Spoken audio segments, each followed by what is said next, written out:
nga ba ang mga mangyayari mamaya sa pre-trial ni dating Pangulong Duterte? Okay, let's bring in an expert, human rights law professor, Attorney Hill Anthony Aquino. Attorney Aquino, welcome back sa Afternoon Delight again. Hi, hello, good afternoon sa lahat ng manonood. Yun, sir. Okay, pwede pa pong, ano lang po, no, konting walkthrough lang po sa proseso ng pre-trial po sa ICC. At sino ho ba itong mga magpo-prosecute sa kanya? So, ngayon, actually, I was a bit, di man surprised, pero parang it was really interesting that tinuloy-tuloy ng ICC and today they set the first appearance ni Duterte. But if you look kasi sa timeline talaga ng ICC, ang nakalagay kasi doon is he has to appear for his first appearance within 48 to 96 hours from the time the ICC has custody, which means that all this time, the moment that he stepped on the plane, it was really the intention na pag-landing niya, ICC na agad ang may hawak sa kanya, not Dutch authorities. That is something that is really interesting because we know that he did not go through the judicial processes as we see in Article 59. But now in the first appearance, actually, it's really a simple process in the sense that, as you said, I think you already mentioned it kanina na the identity of Duterte will be established, and also number two, they will determine the language that he can understand, and number three also that also the arrangements with his defense counsel, no. And then ang importante those first appearance is that it triggers now the process of the confirmation of charges all the way to trial. So, kumbaga ito na yung day one kung saan natin itatakal yung susunod na mga proceedings. And the next step is already the confirmation of charges, which is the more substantial proceeding. Attorney, ito bang itong pre-trial ay halimbawa, ano yung halaga ng establishment of identity? Bakit kailangan mo ba may ganun pa? Because it's a normal part in a criminal proceeding, so even sa atin kasi the jurisdiction of the court, a criminal court can only have jurisdiction kapag yung tao ay nasa harap nila at nasa kustodiyan nila. Unlike di ba sa civil cases na kahit wala yung respondent doon or isang party, pwede magtuloy-tuloy yung kaso in absentia. Dito kasi like normal criminal proceedings, he has to be under the custody of the court na may, and then yung sinasabi, mukhang simple lang siya, determining identity, but actually it's very important because that establishes the personal jurisdiction of the court. So jurisdiction pa rin ang usapan nito, very, very important part of the judicial process. They have to establish that personal jurisdiction. Kasi kung hindi raw present yung hindi pwedeng mag-litis. Yes, kaya kailangan ng arrest warrant. Ang dami nang may arrest warrant na hindi gumagalaw. Bakit? Kasi hindi nahuli or hindi na surrender sa kanila. So, mahalaga na yung physical presence and identity is established. That is an essential fundamental part of the criminal process. And then, Attorney, itong pre-trial, you kind of walked us through it na. Pero gaano katagal po usually ito naglalast at sino-sino yung mga pwede sa loob? So, yung mismong first appearance, itong mangyayari tonight, mabilis lang dapat siya. In the sense na I think you'll just go through the proceedings unless of course di natin alam. You talked about the 30-minute time lag. I have a feeling na na-establish siya as a recent practice because in another international criminal tribunal, may accused na nag-attempt magbawiin ang sarili niyang buhay while actually on stand. So feeling ko ginagawa yan para in case may kaguluhan sa kanila muna. Pwede nilang i-redact or ayusin yung footage para hindi naman yung publiko. So, but in essence, it should be a simple, straightforward process. This first appearance should be a simple, straightforward process. Doon sa next step, tayo pwedeng magkaroon ng really substantial and heavily discussed legal questions. Pwedeng magkaroon ng intense debates on the legal issues in the next stage. Attorney, what you mentioned, syempre medyo extreme case na yun, yung somebody trying to take their own life. Pero ano po ba yung mga pwede at hindi pwedeng ipakita during the ICC proceedings? So during the ICC proceedings, yung akusado, publicized yan, di ba?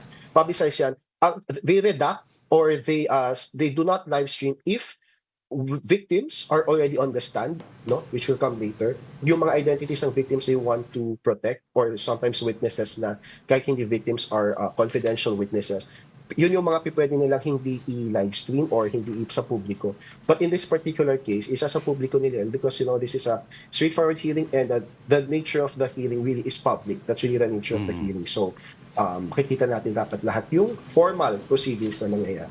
Kunyari lang, attorney, magsa-speculate kayo, anong uri kaya ng mga ebidensya yung inahanda, halimbawa, ng prosecution? Yung prosecution, actually, as nagsabi nila, they've received thousands of communications, thousands of statements coming from victims. Also, meron din dyan yung mga judicial proceedings na nangyari sa Pilipinas, and some reports coming from the official authorities which were not directly given to them but were coursed through that were given to them through the victims, that were able to get such official documents. And also, I'm pretty sure and I know na kasama din doon yung mga public declarations ni dating Pangulo, ni-record nila lahat yan.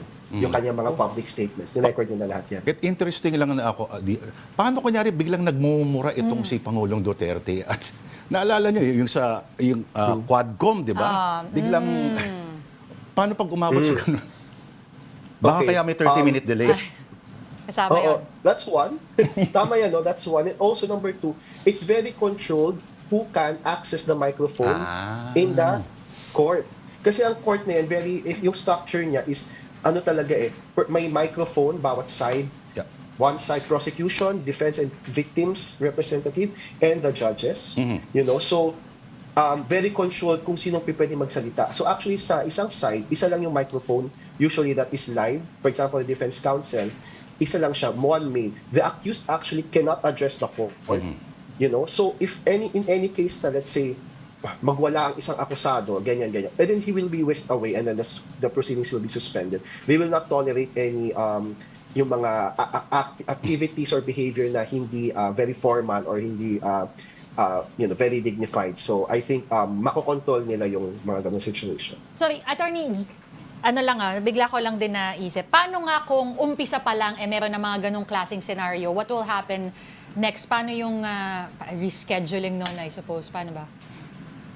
Tingin ko dito sa first appearance, I think it will be straightforward. But again, ang daming I think pero hindi nangyayari, no?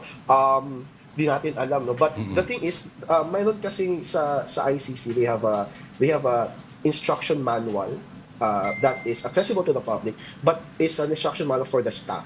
And in the instruction manual, nakalatag doon the ideal time frames for each stage of the proceedings. For example, they said after the first appearance, which is today, the confirmation of hearings will be 4 to 6 months.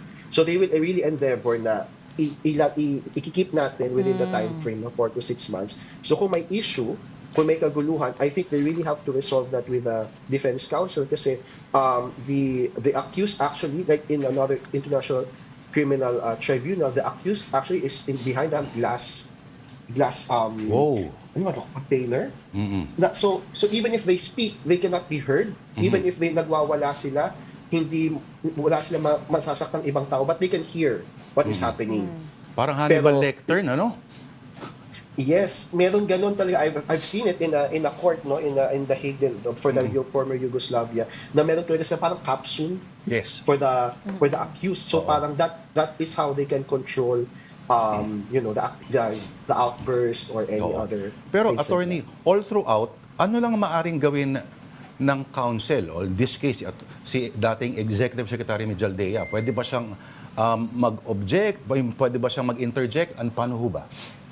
Okay, so I don't think ES Mijaldea will be able to appear formally because he's not in the registered list of counsel that can practice in the ICC. I think Kailangan his certified, attorney. doon sa listahan, di ba? Oo, kasi may even the defense counsel, so yung mga pwede lang, meron yung main defense counsel that can address the court. And I think Attorney Mijaldea, of course, can be the personal lawyer of Duterte. He can be there to assist him. But the one that will really practice before the court and litigate is the defense counsel that is listed. And according to the documents now, the office of the public counsel, which is like the public attorney's office ng ICC, sila yung magre-represent kay Duterte. Meaning, formally, 'di ba? Meron yung sila yung nasa listahan ng mga listed counsel and they are there as public defenders. Oo. So meron pa ring formal, official na defense counsel, but P.S. Mijaldea, I think will be there as in his capacity as a personal lawyer. Pero paano nagkakaroon ba paano ka masasama doon sa kumbaga ICC certified? So may application. So there are two kinds. You have the counsel and then you have the assistant to counsel. The counsel requires 10 years of practice in international criminal law and human rights. The assistant to counsel is 5 years. So if you notice, dun sa list of counsel that are Filipino, you have Attorney Harry Roque, Yun, no? Attorney Joel. Yeah, I'm the first and the only one for a while. Then my former Yes. bosses, Attorney Gilbert Andres and Attorney Joel Butuyan. They're Yes. really the veteran lawyers. Mga center And law. then in the 10 years, of course, more than 10 years na yun eh. And then the second level is the assistant to counsel. You have the Attorney Crissy Conti, for example, of NUPL. Of course, who is a younger lawyer. So doon pa lang siguro siya sa 5 years naka-fulfill. Even so she's been practicing. So pwede siya doon sa assistant to counsel na listahan because she fulfilled that minimum requirement of 5 years. Ano rin pala, steep rin pala yung Attorney, requirements. sabi mo may application no for you to be accredited. How long does it take to apply? Kung let's say merong pasok sa qualification, gaano kabilis lang may proseso nito? In my experience, knowing the experience of my bosses, hindi siya mabilis. I think it took a couple of years, but I think actually it might depend on the composition then of the court and of the court at that time. Siguro at that time there was no urgency, maybe for Filipino, I don't know, for foreigners coming from the country. Pero I don't know. I think it really depends on how the internal workings of the court. I would think that in the past few years, mas bumilis yung proseso because dumami yung nasa listahan, and at that time I didn't hear naman that there was a lot of people applying way back like Because 2017. ang So I dami think, nagpepresenta eh. 'Di ba? yeah, oo. Like, parang ako, pero hindi naman ako Prosecutor. Dito lang tayo sa Zoom, no? Pero Attorney Aquino, may special bang karunungan involved sa batas ang mga workings ng pagiging ICC Legal Counsel? Halimbawa, yung isang ayoko nang tawagin na yung ordinaryong abogado ba ay maari ding i-apply yung kanyang workings of let's say mga trial procedure etc. sa bagay na yan? Yes, actually, oo. Doon sa requirement nila, hindi necessary na dapat international criminal law. Pwede international law, human rights, and criminal law. Pwede. So iba-iba. Actually, that's a good question because that is one of the features of the international court. It borrows a lot from domestic jurisdictions or practices. So, for example, yung mga lawyers doon are actually first trained in the domestic sphere. Ang issue lang, actually, and I've heard this from a source that I know really well, is that there's a tension because iba-iba tayo ng traditions per country. Common law, civil law. Sa Philippines may ganito, sa US walang ganyan, whatever. So minsan nagkakaroon ng debate or tension like which traditions we should follow, diba? Attorney Aquino, pag sinabi mong domestic laws, in that case Dutch laws. Yes, Dutch, Filipino, di ba?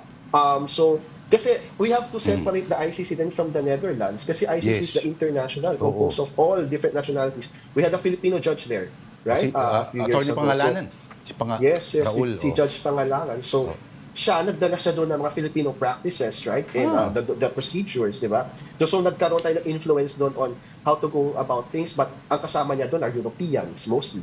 So iba rin yung system nila. So, merong mga pwede tayong dalhin doon, but at the same time, kailangan din mag-adjust ng ating mga local lawyers pagdating doon in terms of the proceedings. May konting culture shock, I'm sure, when they get there. Alam mo, ngayon pa lang tayo nag-iinit sa mga tinatanong natin ni Attorney Aquino. Hindi pa nga, gusto ko nga tanongin ano yung mga Filipino practices sa korte na yun. Pero, Attorney, pinapa-thank you na kami rito, pero sana makausap ka pa namin next time. Sana and the circumstances might be a little lighter sana next time. Medyo mabigat pa. But thank you for your time, Attorney. Thank you. Salamat. Alright, yan po. ang Human Rights Law Professor Attorney Hill Anthony Aquino.